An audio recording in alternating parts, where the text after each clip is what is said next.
So at Interana, I run our solutions architecture team. We're hanging on to not only our own data and our own IP as far as the code for our software, but we have customers entrusting us with data for proof of concepts. What really struck me about TrapX was this idea of the honeypot and the idea of the deception grid. So using the same tactics hackers use against them. I think that one of the big mistakes I see in corporate security is the fact that it's being done by corporate guys and they're not hackers. They don't think the same way and the same wavelength that a hacker would think. And TrapX really, to me, is almost like it was developed by the same sort of mindset of folks that would be, perpetrating the attacks. And that's the right way to do security. You got to have the right mindset and understand, how it works, what types of things that they'll try, and how to really fake them out, because they're going to know if it's an obvious fake. And what TrapX has done so well is it's nearly impossible to tell what's real and what's TrapX.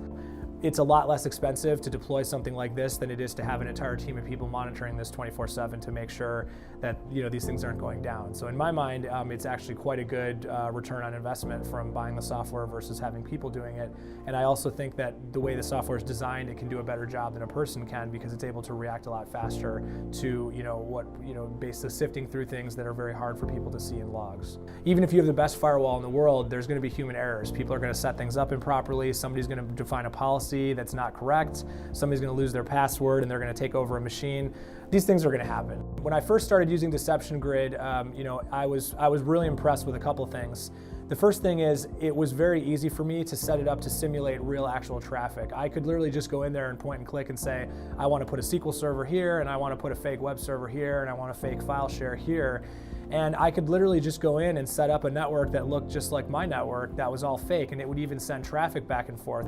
It's one of those things that, it's almost like that insurance policy where it's out there, and the less you have to do something with it, the better, really. And that's the great thing about it, is you really do know, hey, this thing will email me, I'm going to get a phone call. I've even had TrapX employees call, just to check in and make sure everything's okay, which has just been great. It's one of those things where I can kind of put it out of my mind and focus on other things that really matter to our business.